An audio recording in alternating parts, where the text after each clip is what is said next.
मानव मुक्ति मंच के सभी दर्शकों का हार्दिक अभिनंदन। द फाइनल ट्रुथ की सीरीज के पार्ट 3 में हम आप सभी का स्वागत करते हैं।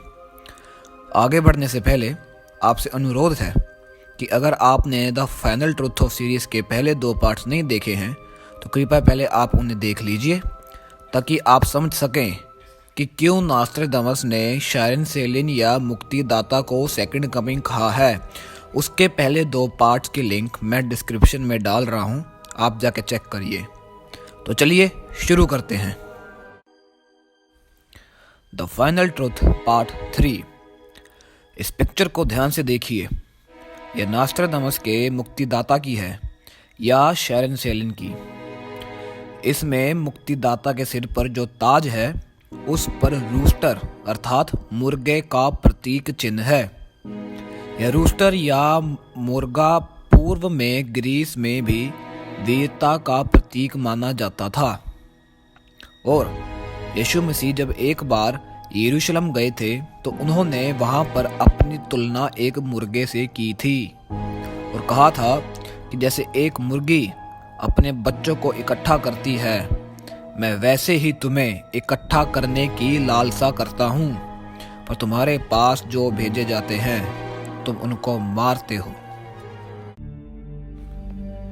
6वीं शताब्दी में पोप ग्रेगरी प्रथम ने मुर्गे या रूस्टर को ईसाई धर्म का प्रतीक घोषित किया था, जिसका मतलब था कि सिंबल ऑफ लाइट और रेजरेक्शन का प्रतीक चिन्ह, और यह केवल ईश्वर का संदेश लेकर आए हुओं को दर्शाता है। अब हम बात करते हैं हाथ में पकड़ी हुई पुस्तक की।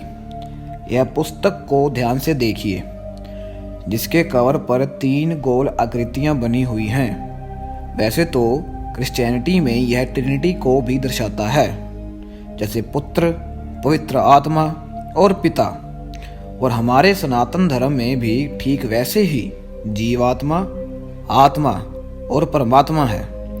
लेकिन हमारा विश्लेषण कहता है कि नास्ट्राडामस ने जैसे शायरन सेलिन या मुक्तिदाता को सेकंड कमिंग कहा है, तो यह 3 गोल बिंदु ओल्ड टेस्टामेंट, न्यू टेस्टामेंट और तीसरा गोल बिंदु उस शिक्षा या टेस्टामेंट को दर्शाता है जो सेकंड कमिंग या मुक्तिदाता आकर बताएगा या कहेगा अपनी शिक्षा में।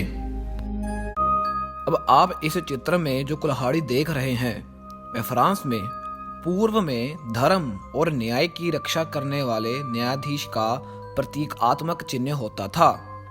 और ये जो आप छोटी सी चिड़िया या 3 भाले के मुंह के आकार का चिन्ह देख रहे हैं, यह फ्रांस की शाही सेना का पूर्व में प्रतीक चिन्ह होता था, जिसे सेनानी प्रयोग करते थे।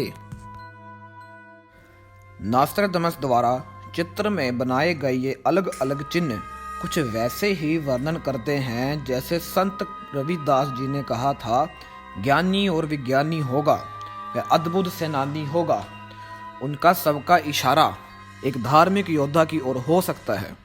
फ्रांस के पूर्व के राज्य चिन्ह में आप चिड़िया और कुल्हाड़ी स्क्रीन पर दिखाए गए चित्र में देख सकते हैं। अब ये जो सेनानी के रूप में हाथ में तलवार लिए जो बच्चा खड़ा है शायरन के साथ, वो एक सेनानी के रूप में युद्ध के लिए सुसज्जित है।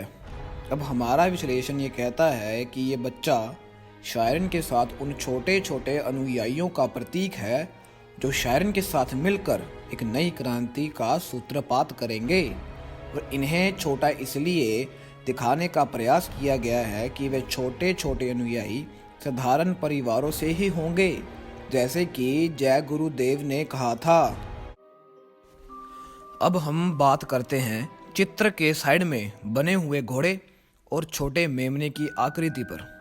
यहाँ पर नास्ट्राडामस ये बताना चाहते थे कि यीशु के पहले आगमन में उनकी आंखें एक मेमने की भांति नम थी और वह गधे पर बैठकर आए थे, परंतु उनके शायरन के रूप में सेकंड कमिंग का आगमन या सेकंड एनकाउंटर गधे पर ना होकर बल्कि घोड़े पर होगा। बाइबल भी ऐसा ही कहती है कि उसके दूसरे आगमन में उसकी आंखें आग के जैसी होंगी और वह गधे पर ना होकर घोड़े पर बैठकर आएगा। इसी को समझाने का प्रयास संत रविदास जी ने भी किया है कि जिन जिन भारत मात सताई, जिसने उसकी करी लुटाई, ढूंढ ढूंढ कर बदला लेगा, सब हिसाब चुकता कर देगा। आशा है आप सब समझ गए होंगे। ऐसी ही विस्तृत जानकारी के साथ हम मिलेंगे अपने अगले वीडियो में। तब तक के लिए जय हिंद।